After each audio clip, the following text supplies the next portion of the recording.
Are you coming to the tree with a strong upper man? The same murder three.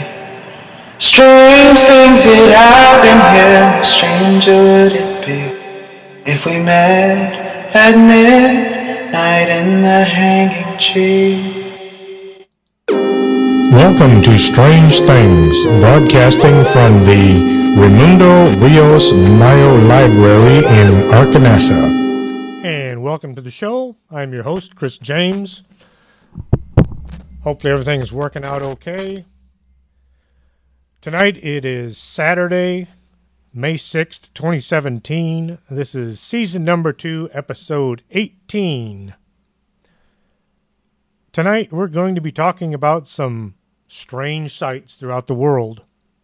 Before we get into that, last Saturday, right after the show, my wife and I went to Pat's Kitchen for dinner. Only the best hamburgers in town and possibly the whole world. The music is great too, since it's from the 50s. As the Big Bopper was singing Chantilly Lace, I mentioned how sad it was he had taken that plane ride back on February 3rd, 1959, the day the music died. As I was talking, I noticed the music had stopped. Odd, but things like that happen. J.P. Richardson had a son, J. Perry, who was born 2 months later, in April 1959. I continued on about how in January 2007, Jay requested that his father's body be exhumed and an autopsy performed in response to an internet story about a gun accidentally being fired aboard the plane, and Richardson himself was supposed to have initially survived the crash. As the coffin was opened, this was the first time Jay had ever seen his father. J.P. Richardson was reburied in a new section of the cemetery. There was no bullet hole, and he had died instantly at the crash, so this set Jay's mind to rest. The odd thing is, as soon as I had stopped talking about the Big Bopper, the music in the background began again, right where it had stopped. This gave me just a bit of an odd feeling, as if J.P. was somehow had stopped the music long enough to listen to my story about him. Because I don't believe in coincidences. That was truly a strange thing. Göbekli Tepe, which means Potbelly Hill in Turkish, is the archaeological site of the century. Knowing what it means, it doesn't sound so exotic. It was discovered by a farmer who was in something every farmer runs into. He was plowing his field when he hit an enormous rock. The farmer attempted to dig the stone up, only to discover it was far bigger than he had thought. He went back home and he got his whole family to help dig, not wanting a giant stone in the middle of his field. Once the stone had been dug up enough to expose it as what it was, the farmer contacted the University of Istanbul. He had unearthed the top of a pillar of a vast temple complex. The first survey conducted by Istanbul University and the University of Chicago was done in 1963. American archaeologist Peter Benedict identified it as being possibly Neolithic. The Neolithic age, era, or period, or the New Stone Age, was a period in the development of human technology beginning about 10,200 BC. According to the ASPRO chronology, in some parts of the Middle East and later in other parts of the world, and the age ended at about 2000 BC. They considered the site of some importance, but it was nothing monumental. Then in 1994, Klaus Schmidt of the German Archaeological Institute, who had been working in the country and was looking for another site to lead a dig at, he reviewed the archaeological literature on the surrounding area. found the Chicago researcher's brief description of Göbekli Tepe, and he decided to give it another look. With his knowledge of comparable objects at Neveli Kori, he recognized the possibility that the rock, or the slab, was actually the part of a T-shaped pillar. The following year, Schmidt began excavating, along with the collaboration with the Sanlurfa Museum. They found huge T-shaped pillars.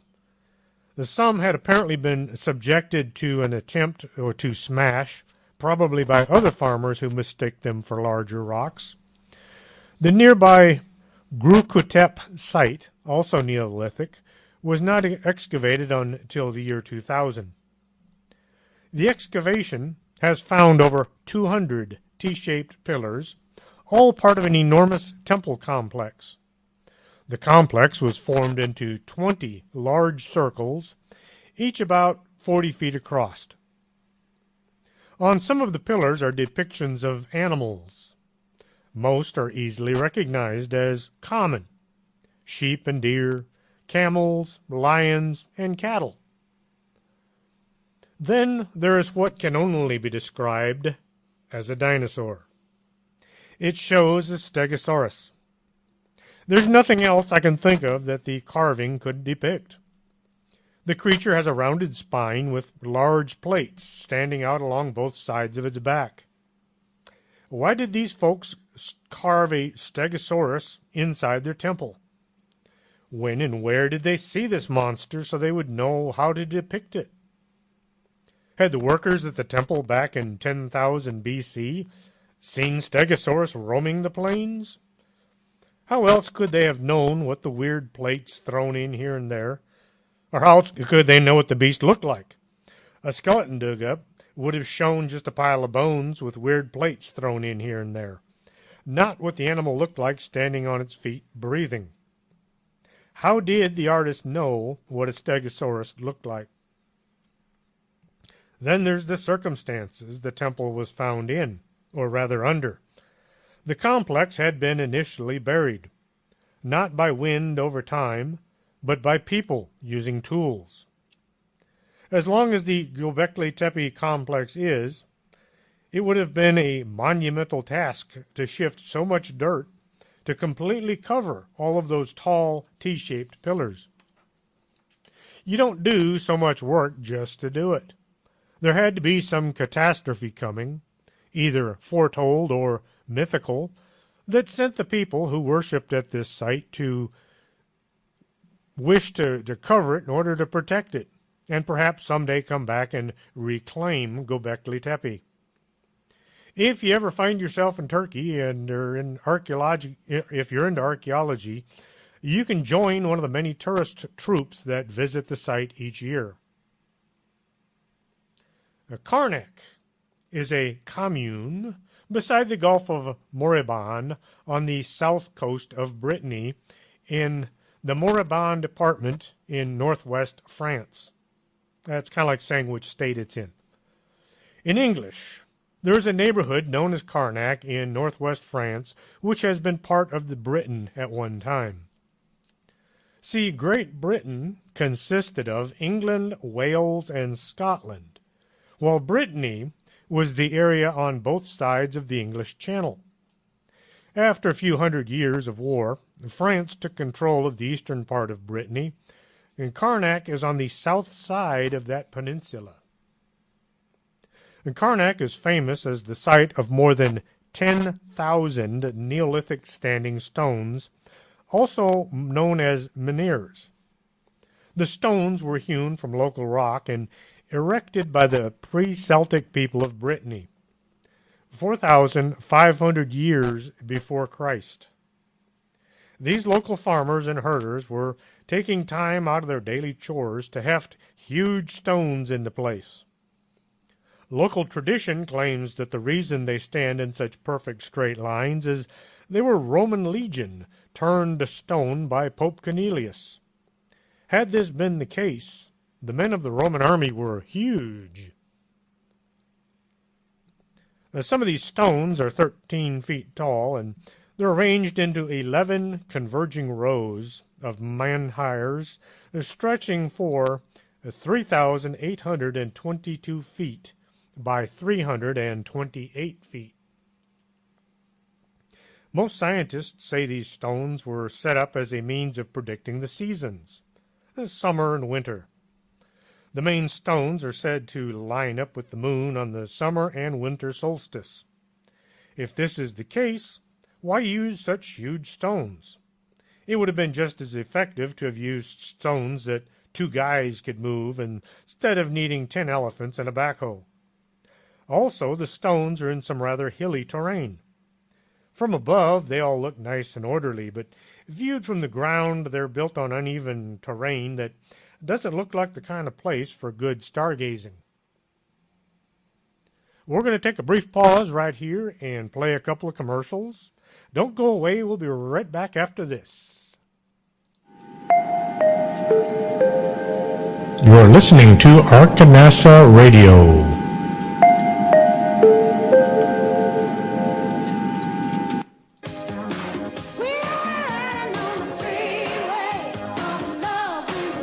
Do you have skin? Would you like to take better care of it? Call Lourdes James, independent beauty consultant, and set up an appointment. Call 723-3019.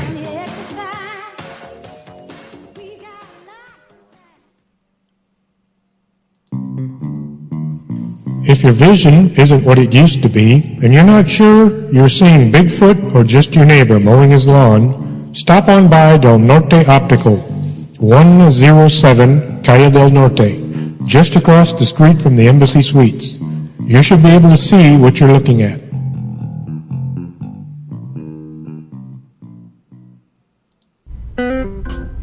Are you looking for a great cup of coffee, but you just don't know where to look? Swing on by the Organic Man Coffee Trike, 1002 Iturbide, Suite number 7. They serve only the best coffee around. Not into coffee? They also have a wide selection of teas. It's a great place to meet friends or just spend time with a good book. The Organic Man Coffee Trike. Life is too short to drink bad coffee. Though we gotta say goodbye. No, don't say goodbye. Stay with us. This is Arkanasa Radio. I promise you this. Quédate con nosotros. Estás escuchando Arkanasa Radio. Every day in a letter, sealed with a kiss. You're listening to Strange Things with Chris James. And welcome back to the show. I'm still in the process of getting used to my new studio, so a few things are hard for me to reach and push the right button. Getting back to Carnac, David Hatcher Childress has suggested that the stones are magnetically charged and can be used as navigational devices by perhaps aliens from outer space. He, of course, is a regular on Ancient Aliens. There are over 3,000 stones still standing in Carnac, but over the years some have been moved during construction. A road was built and a farmhouse was put up. No telling how many stones were removed over the past 6,500 years. There are several dolmens scattered around the area. These structures are considered to have been used as tombs at one time. Due to the acidic soil of Brittany, any remains of humans have been eroded away. These dolmens were constructed with several large stones supporting a capstone, then buried under the mound of earth. In many cases, the mound is no longer present, sometimes due to archaeological excavation, and only the large stones remain in various states of ruin. At one end of Carnac stones is a large rectangle of stones that runs 120 feet long and 33 feet wide. Plenty of theories about why this set of stones was built, but no one knows for sure. Then at the other end of the main structure is a huge circle. The stones don't run in a straight line, but they're kind of curved to one side. This gives them an odd artistic look. If the true intent had been astrology, why put up so many stones in such a pattern? There are nearly as many theories about Carnac stones as there are stones to look at. Next, we move to the American Stonehenge. It's an archaeological site consisting of a number of large rocks and stone structures scattered around roughly a 30-acre area within the town of Salem, New Hampshire, not to be mistaken for Salem, Massachusetts, the site of the Salem witch trials. American Stonehenge is open to the public for a fee, part of a recreational area that includes snowshoe trails and an alpaca farm. It is a tourist attraction with particular appeal to believers in New Age system. There are a number of hypotheses exist as to the origin and the purpose of the structures. One viewpoint is a mixture of land use practices of local farmers in the 18th and 19th centuries and construction of structures by the owner William Goodwin back in the 1930s. It claims that the site has pre-Columbian European origins are regarded as controversial, possibly even something new that they call pseudo-archaeology, or as the result of an early 20th century hoax. The site was first dubbed Mystery Hill by William Goodwin. He was an insurance executive who purchased the area back in 1937.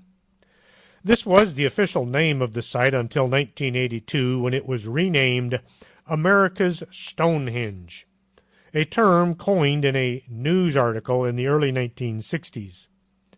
The rebranding was an effort to separate it from roadside oddity sites and to reinforce the idea that the ancient archaeological site, although the area is named after Stonehenge in England, there is no cultural connection between the two.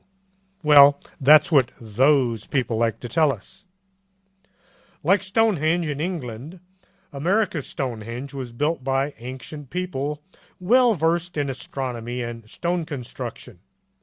It has been determined that the site is an accurate astronomical calendar. It was and still can be used to determine specific solar and lunar events of the year. Scott Wolter, from America Unearthed, visited the site and he found some unusual information. The age of the rocks, as well as the way they're put together, suggests work done by someone with a far different background than the local Indians or farmers. He believes the site might have been used for sacrifices in conjunction with astronomical alignments. During a podcast with J. Hutton Pulitzer, Mr. Wolter went into some of his findings and what these folks had to say about them. To begin with, there is inscriptions in the stones that are written in Ogan, Phoenician, as well as Iberian Punic. Dr. Barry Fell of Harvard deciphered the writings. Now you might wonder how ancient writings could be found in a site supposedly built in the 18th century by farmers. The academians have nothing to say about it. Then there's the construction of the buildings. The stones were stacked one on top of another, and smaller stones were pressed into the gaps. This is known as dry laying of the stones. If 18th century farmers had built the place, they would have used some kind of mortar to hold everything in place. So these folks went back to their original idea that the local Indian tribe had something to do with the construction of the site. Well, the local Indian tribe not only denied anything to do with the area, they believe the place is haunted and they don't want anything to do with it. When Mr. Wolter said the Indians had nothing to do with building the American Stonehenge, he was called a racist by those folks who, when they run out of facts, will call anyone a racist, hoping to shame them into going away. I kind of wonder what those nasty folks would have to say to the Indians who say they had nothing to do with it. Are they racists as well? J. Hutton Pulitzer mentioned the discovery of some artifacts dating back to 2,000 years old. The so-called experts said those don't count because it couldn't have happened. In other words, they said, I don't believe it, so therefore it's not true. Mr. Wolter explained how the main structures of the complex is kind of like the hub of a wheel with spokes extending out in all directions. At one time, this area had no trees growing, so being the highest point in the area, it would have made a great astrological viewing place. The people who want us to believe the American Stonehenge is nothing more than a quaint tourist attraction will use any means at their disposal to debunk this site rather than to actually go down there and have a look. To explain this, what can only be described as juvenile behavior, look at it from their point of view. You graduate from college with some hefty debts. Then you do a bit of research and you manage to write a book which leads to you becoming a college professor. Now you're making a lot of money based on your theory of how the United States was formed. Along comes some other guy with an opposing theory that, if true, will put you out of a job. Now the choice is yours. Go back out and do a lot more digging, working up a sweat and some blisters, hoping to reprove your original theory, or you can try to destroy your opponent through character assassination and mudslinging. Now those people have spoken. The country was nothing but uncultured natives until Columbus arrived, and then everything important happened. There is one huge standing stone that, when viewed from the central hub, lines up with Stonehenge in England. You have to be way up top to see it. Dennis Stone, one of the owners of American Stonehenge, discovered this while using Google Earth. If you'd like to listen to the podcast between Scott Wolter and J. Hutton Pulitzer, go to soundcloud.com/investigating history. Then scroll down to America Unearthed, Season 1, Episode 6, called America's Stonehenge. A critical review with Scott Wolter. And then you can catch up with the behind the TV show story. The underground rock-hewn churches of Lalibela have been in non-stop use by the Orthodox priests since the 12th century. These churches are a miracle created by human hands as if to amaze their viewers.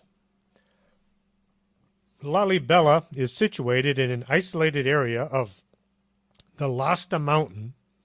The place is very remote with only one road leading in, which just happens to be unpaved.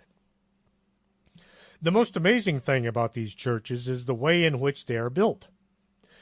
During the reign of Saint Gebre Masquel Lalibela in the late 12th century, he commissioned the construction of what was to be the New Jerusalem. 11 churches were carved into the solid rock, starting from the roofs and working down. The workers had to chip and scrape the stone away, creating the structures as they worked their way down to the ground. Several of the churches in the shape of the cross. Others are more conventional buildings. The workers had to dig down 30 feet in some places in order to make these 3-story buildings, carved into the solid rock of the mountain. Next, all the buildings were connected by tunnels running from one church to the next. This allowed access to each site without having to climb up and down to go from place to place. The sheer size of this church complex is mind-boggling when you consider it was made by hand using primitive tools. And it's not just an utilitarian construction. The windows and the doors are all delicately decorated with intricate carvings, all done of the same piece of stone. The Orthodox Ethiopian Christians consider these churches to be the most holy place on earth. During Christmas, hundreds of thousands of pilgrims visit as a show of their faith. Ethiopia, especially the Ethiopian Orthodox Church, still use the old Julian calendar, so they celebrate Christmas on January 7th, in case you wanted to visit. Now they say the Ark of the Covenant is in Axum, which is part of Ethiopia, at a monastery secured behind a fence and guarded by a few priests. Now, if I had the Ark of the Covenant, I'd put it in the churches of Lalibela. Those things are massive, and it would be far harder to break in. Or could it actually be there, and we're only told it's sitting in Axum? Something to think about. The Longmen Grottos are located in China. They are some of the finest examples of Chinese Buddhist art. There are tens of thousands of statues, just of Buddha, as well as statues of his disciples, set in hundreds of caves that run far back into the mountain. There are as many as 100,000 statues in all, with about 2,345 caves, ranging from 1 inch tall all the way up to 57 feet. The area also contains nearly 2,500 stelae. The stelae are relief carvings, kind of like the ancient version of 3D art today. There are also inscriptions, thus the name Forest of Ancient Stelae, as well as over 60 Buddhist pagodas. Most of the statues and stelae were painted at one time with vibrant colors, giving them a nearly lifelike appearance. The earliest history of the construction of the Longmen Grottos can be traced to the reign of Emperor Ziwan of Northern Wei dynasty when he moved his capital to the Luoyang. Don't speak Chinese, but they have some extra vowels and letters in there that you can't pronounce. The grottos were excavated and carved by Buddhist subjects over the period from 493 AD to 1127 AD. They worked in 4 distinct phases. In the 1940s, the grottos were lucky to survive the Cultural Revolution when Chairman Mao declared all past accomplishments anathema, and his minions went out across China and destroyed anything and everything they thought was not proper communist work. Today, the site is protected by the Chinese government. The Roman army began building a wall after they had tried on many occasions to conquer the land to the north that we now know of as China. Scotland. The Picts were so fierce, even the unstoppable Roman army came up short. Could you imagine if China were north of England? Scotland is north of England. The wall ran from one side of England to the other, 74 miles long. It is actually located in England and is not the border between the two countries.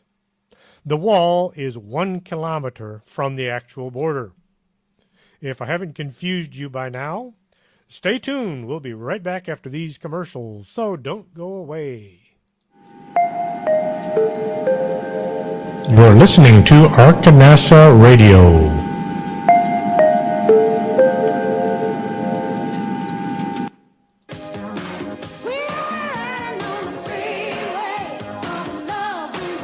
Do you have skin?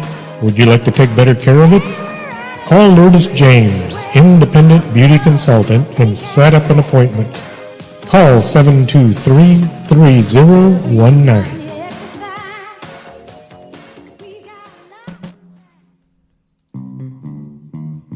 If your vision isn't what it used to be, and you're not sure you're seeing Bigfoot or just your neighbor mowing his lawn, Stop on by Del Norte Optical, 107 Calle del Norte, just across the street from the Embassy Suites. You should be able to see what you're looking at.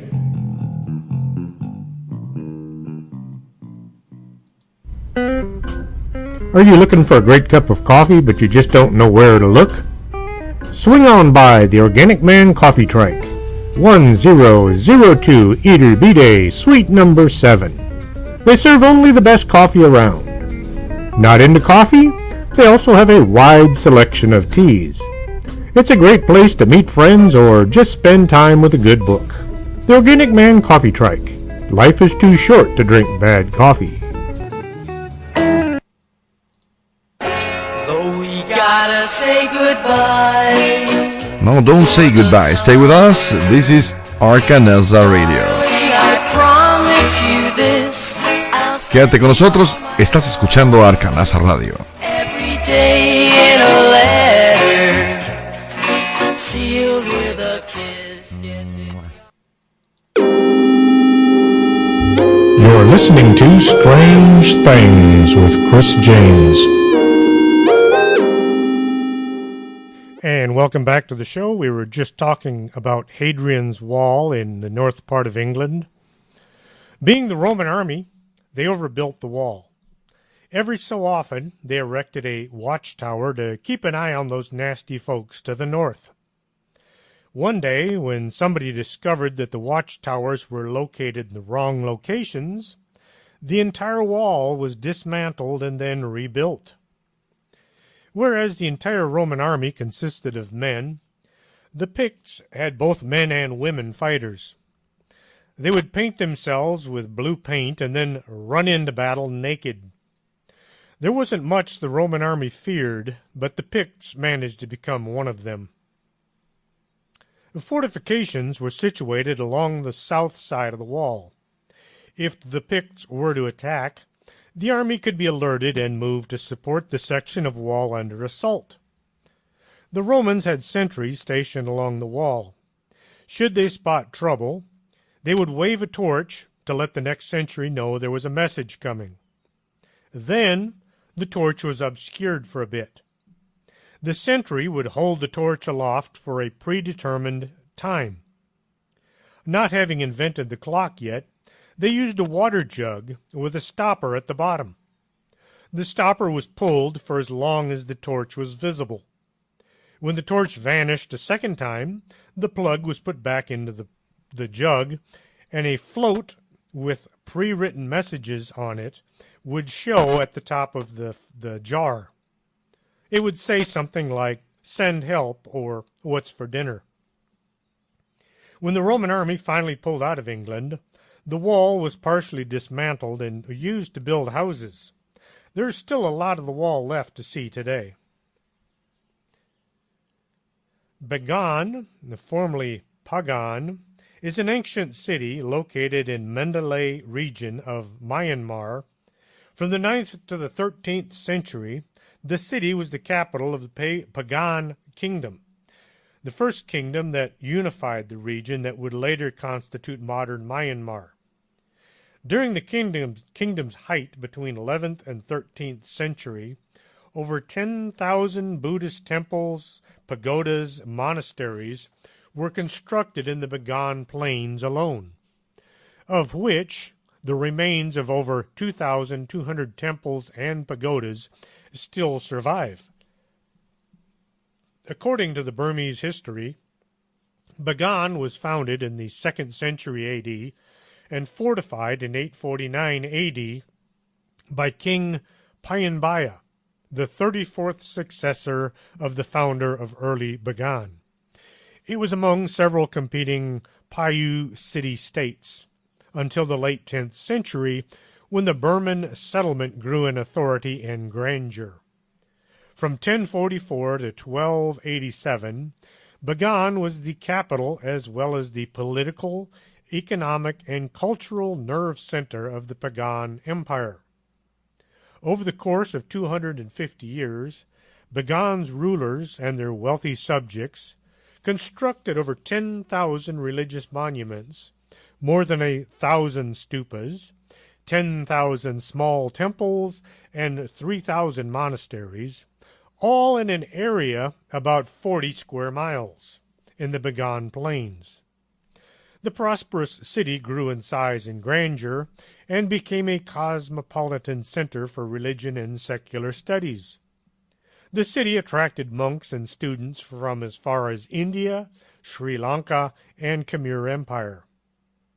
Viewed from the perimeter of the city, you can see the pointed tops of the stupas sticking up over the trees and the roofs of the metropolis. The religious constructs stand out against the rest of the city like stalagmites. Most have a reddish color that really stands out against the greenery of the trees. Easter Island, also known as Rapa Nui, is a Chilean island in the southeastern Pacific Ocean at the southeasternmost point of the Polynesian Triangle. Easter Island is famous for its 887 statues, which are called moe, created by the early Rapa Nui people. The moe are those great big statues with the overly large chins and sloping foreheads. The island was more than likely populated by Polynesians who navigated in canoes or catamarans from Gambier Island, which is 1,600 miles away, or the Marquesas Islands, which are 2,000 miles away. This makes me wonder. Way back, someone had come up with the idea of migrating thousands of miles across the ocean with no idea where they were heading. And then they had to find an island that was only 63 square miles in an ocean that is 63.5 million square miles. They had to navigate by the stars, and they relied on faith there would be an inhabitable island when they got there. Talk about a wing and a prayer. Had they missed Rapa Nui, they would have had a 2,000-mile journey until they found the next landmass, which would have been South America. And here is an eerie fact. If you go from the pyramids in Giza and fly east out across the Pacific Ocean, halfway to the pyramids in Mexico City, you'll encounter Rapa Nui, or Easter Island. Could this have something to do with those Polynesians setting sail for parts unknown? In its earliest incarnation, the island was run under the ancestor cult, the idea being your long-dead ancestors would provide you with everything you needed. This led to great focus being placed on remembering and honoring your past relatives. The number of people living on the island is believed to have exceeded 15,000. This was the time the moe were being carved and set out all over the island. No one knows how these enormous statues were moved. There weren't enough trees to use as rollers, and the statues were way too heavy to carry by hand. Once in place, the moe were all set facing inland, all along the coasts. Oddly enough, some of the moe have bodies that were buried way down into the ground. Only the head is sticking out. Why this was done is anyone's guess. The tallest moe erected was about 33 feet tall and weighed 82 tons. One legend says that the moe walked to their positions. I know this sounds fantastic, but it's about the only explanation that works. Then, a sudden upheaval led to the rapid decline in population to around 2,500. Many of the sacred moe were knocked over and broken. It is said that the food supply had been stressed by the large population. The locals then turned to cannibalism. Even the trees had all been cut down, giving the island a naked look, if not for all of those statues.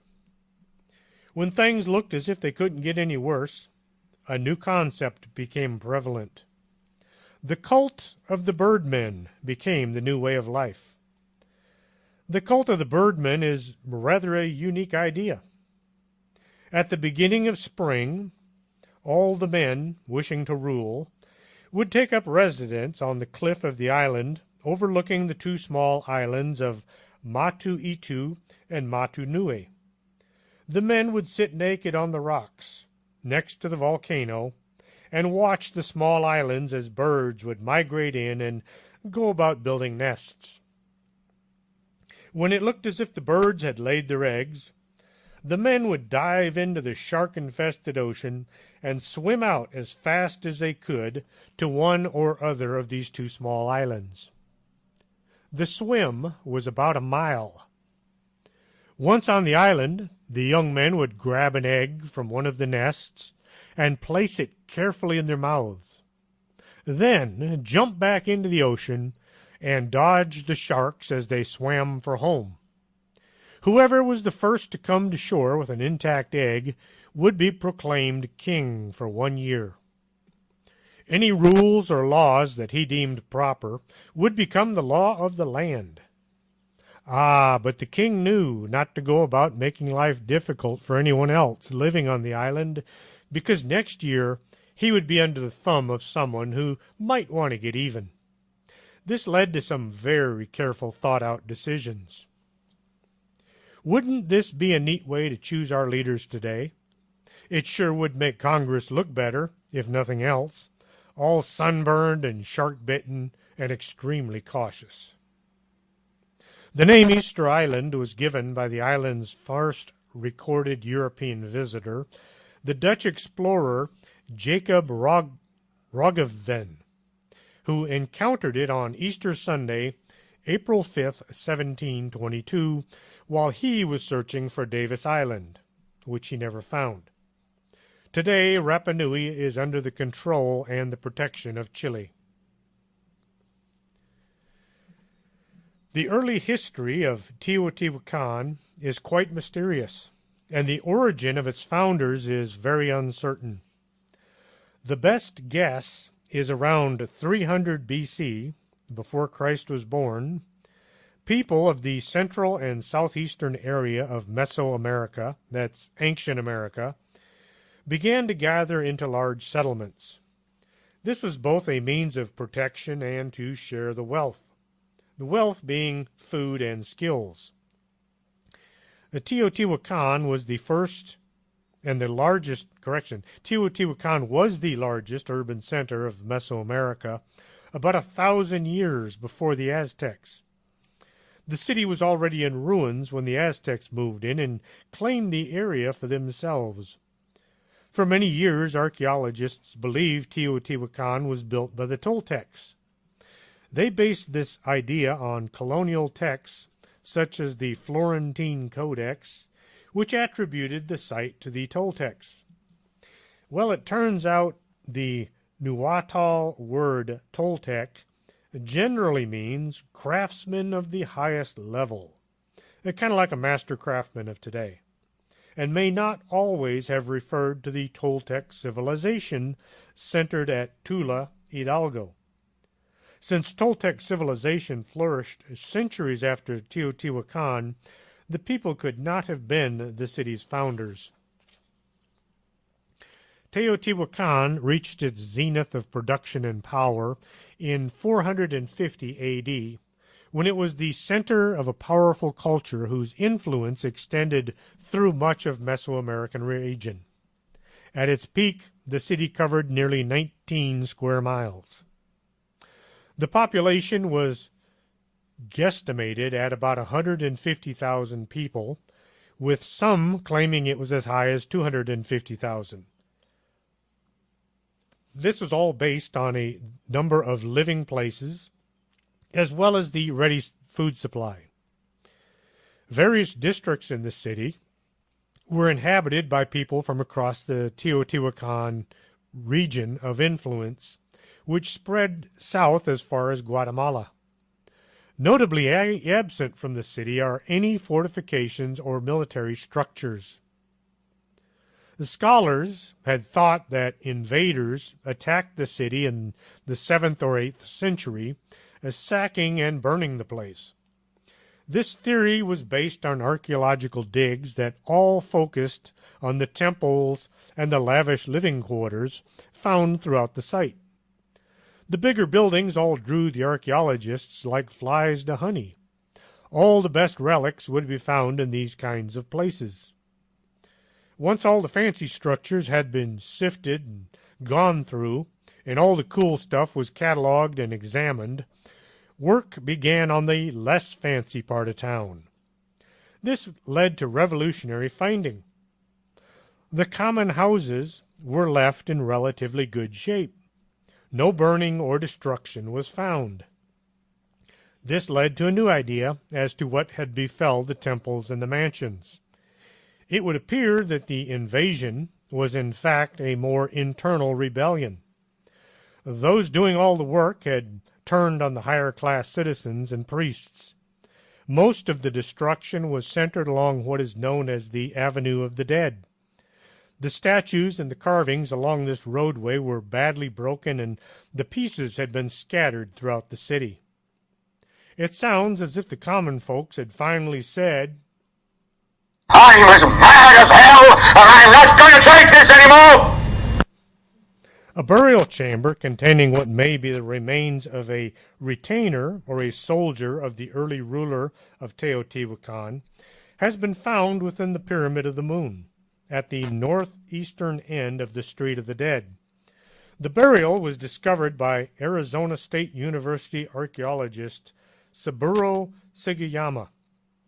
The skeleton appears to be of an adult male who was bound and sacrificed, and then buried in a square chamber 11.3 feet on each side and 5 feet deep.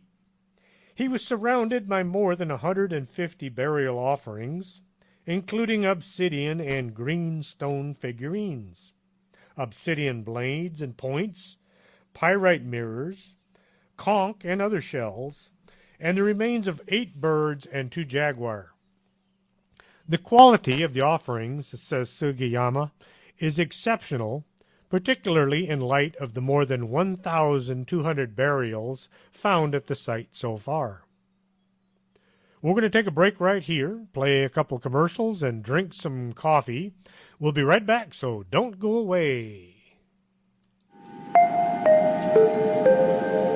You're listening to Arkanasa Radio.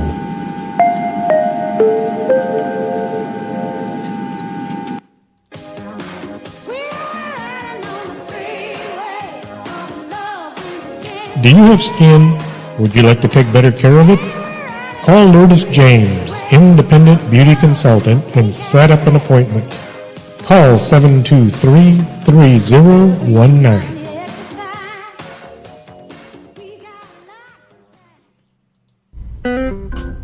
Are you looking for a great cup of coffee, but you just don't know where to look? Swing on by the Organic Man Coffee Trike, 1002 Iturbide, Suite number 7. They serve only the best coffee around. Not into coffee? They also have a wide selection of teas. It's a great place to meet friends or just spend time with a good book. The Organic Man Coffee Trike. Life is too short to drink bad coffee. Gotta say goodbye. No, don't say goodbye. Stay with us. This is Arkanasa Radio. I promise you this. Quédate con nosotros. Estás escuchando Arkanasa Radio. Every day in a letter, sealed with a kiss. You're listening to Strange Things with Chris James. And welcome back. We were talking about Teotihuacan. During a rainstorm, a hole opened up near the center of the complex. Sergio Gomez, an archaeologist with Mexico's National Institute of Anthropology and History, looked down into the hole and wondered what might lie below. With few alternatives available to finding out, he was lowered into the hole to have a look around and just maybe find an old pot or some valuable relic. He was lowered down to about 50 feet before coming to the bottom of the hole. There he was amazed to find a tunnel stretching away into the darkness. Once he was pulled back up, Gomez got busy rounding up a team and making that small opening big enough to get to work in. The tunnel runs all the way to the exact center of the Temple of the Plumed Snake. To this day, work continues down in the tunnel, where they have unearthed pottery, jewelry, and the first ever rubber ball used during a ball game played by the Aztecs. Those ball games were nothing like today. The ball was made of hard rubber, and it weighed about 9 pounds. You used your hip to bounce the ball around. You had to knock it through a round stone opening. And the winners were all sacrificed to the gods. Just think how different the Super Bowl would be today if they still did that. Now, here are some things that most folks don't like to think about. The Great Pyramid in Giza measures 3,023.16 feet. The Pyramid of the Sun measures 2,932.8 feet. More interestingly, the Pyramid of the Sun, the largest within the Teotihuacan complex, is exactly half as tall as the Great Pyramid of Giza. These are incredible similarities that span thousands of miles across the globe. It is well documented and well known that the pyramids at Giza were laid out to pay homage to Orion. The two large pyramids are in line, and the smaller one is slightly off to one side. When compared to the layout at Teotihuacan, you have the Temple of Quetzalcoatl and the Pyramid of the Sun are in line, and the Pyramid of the Moon is slightly offline. Both sites are arranged in the exact same fashion, both emulating the Belt of Orion. If you take a schematic blueprint showing the pyramids of Giza, and you set it atop a schematic blueprint showing the layout of the temples at Teotihuacan, they match perfectly. Those so-called learned folks want us to believe back in the ancient times, no one was able to sail from one side of the ocean to the other. But in the same breath, they want us to believe that people living in ancient Mexico and Egypt had the same idea about building giant pyramids that were aligned exactly to the compass with nearly the same footprint without ever having met with each other. Just a mere coincidence. Lord knows what with all those stars up there in all the heavens, these two groups would pick the same constellation as well as the same part of that constellation, being the Belt of Orion, to model their sites after. Varosha, Cyprus, is an abandoned southern quarter of the Cypriot city of Famagusta. The area was built as a tourist resort with all the best and modern construction available at the time. One of the main features of this tourist mecca was the John F. Kennedy Avenue. This was the main street which ran from the port of Famagusta through Varosha and paralleled the Glosa Beach. Along JFK Avenue, there were many fancy high-rise hotels, including the King George, the Asterias, the Grecian, the Florida, and the Argo. The Argo Hotel is located near the end of JFK Avenue. It overlooks Proterius and Fig Tree Bay. Another major street in Varosha was Leonidas, a major street that came off of JFK Avenue and headed west towards Vienna Corner. Leonidas was a major shopping and leisure street. This was where you would find all the bars, the restaurants, the nightclubs, and a Toyota dealership. Then in 1974, Turkey invades Cyprus, and they managed to seize the east half of the island before being stopped by the Cyprus army. The Turks fenced off the tourist district and it became the play place for the military higher-ups. The UN did what the UN does best, which is nothing. They told the Turks they had to return the island to its inhabitants, and the Turks refused. So the UN folks went into Varosha and they partied with the Turkish military before leaving without having helped the Cypriots one bit. From that point on, no one was allowed into the tourist zone. To this day, Varosha looks exactly as it did back in 1974. Nothing has been changed, and nothing will ever be done until somebody besides the UN steps in and runs the invaders out.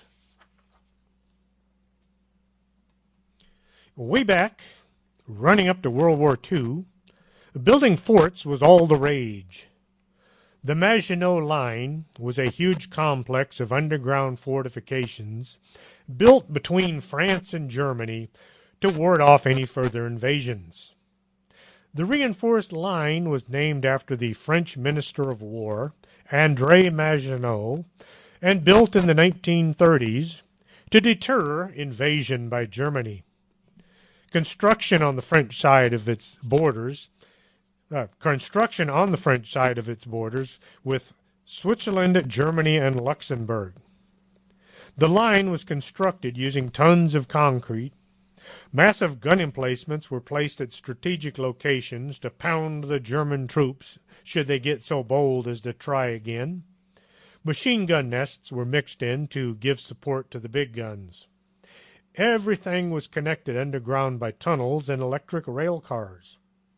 The French army would be stationed in the bunkers as a part of their yearly service. The conditions were crowded, but the place was well vented and the food was good. Most looked at it as a joke because there was no way the Germans would ever try that again.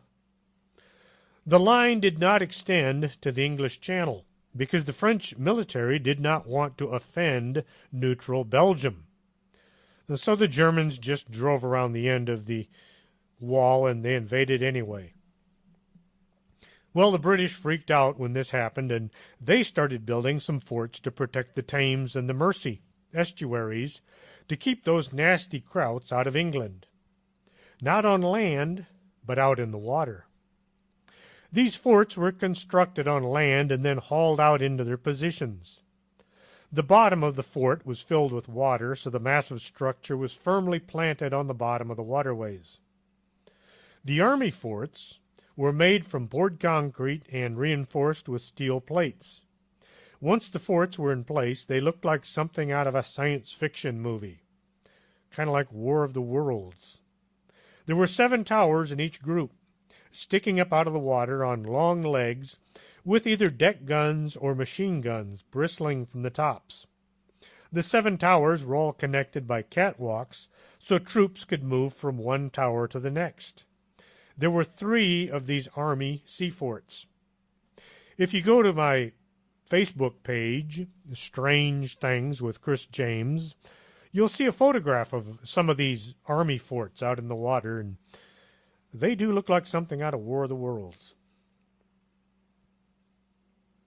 Not to be outdone, the Navy got involved as well. Their forts were built using 2 huge round pillars that supported the main deck. The pillars were filled with water, so these forts sat on the bottom as well. The Navy forts only had 1 tower in each location, but they had 5 locations. Each fort housed about 120 men. Most of them were below the waterline. As far as I can find, none of these sea forts ever saw any kind of combat. They still did their jobs by keeping the German U-boats out of the British ship channel during World War II. You can still visit a few of them today, but you have to be very careful. They've been sitting out there since the end of World War II, and some of them are not in real good shape. Kijong-dong is a town in North Korea. It is situated in the north half of the Korean Demilitarized Zone. If you don't know, the DMZ is an agreed-on section between North and South Korea, which is devoid of any military units. Well, according to friends of mine in the Army, there are lots of military there, you just can't see them. Built in the 1950s, Kijong-dong is one of 2 towns permitted to remain in the 2.5-mile DMZ set up under the 1953 armistice, ending the Korean War. The other is the South Korean village of Daesong-dong, which is 1.5 miles away. The North Korean government says that their village contains over 200 families, all working on a collective farm. The town boasts a child care center, kindergarten, primary, and high school. It even has its own hospital. It sounds like the perfect place to live and raise a family. The village is surrounded by extensive cultivated fields, clearly visible to visitors to the North Korean side of the DMZ. The village features a number of brightly painted, poured concrete, multi-story buildings and apartments, which were wired for electricity, which is pretty rare in that part of the town. At night, as the sun goes down, the lights come on, and it looks like a dream town. The town was oriented so that the bright blue roofs and the white sides of the buildings, next to the massive North Korean flag, would be most distinguished feature when viewed from across the border. The scrutiny with modern telescopes has led to the conclusion that the buildings are concrete shells, lacking any window glass or even any interior rooms. The building's lights turn on and off at set timers, and the empty sidewalks are swept by caretakers in an effort to preserve the illusion of activity. Any resident seen walking about are actually actors paid to move about so it looks like people live there. It's all just a publicity stunt to make North Korea look like it's doing a lot better than they really are. Unfortunately, we don't have time to go into that pyramid-shaped building in North Korea. It became known as the world's largest abandoned building. The notorious 105-story Ryunggong Hotel is now referred to as the Hotel of Doom. So as you can see, there are some strange places scattered about the planet.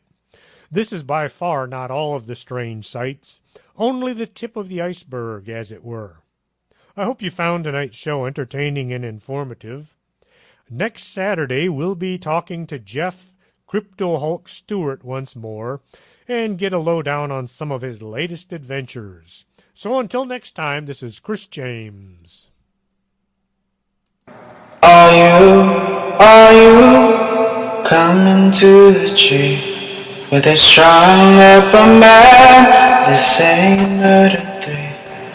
Strange things that I've been hearing, how stranger would it be if we met at midnight in the hanging tree?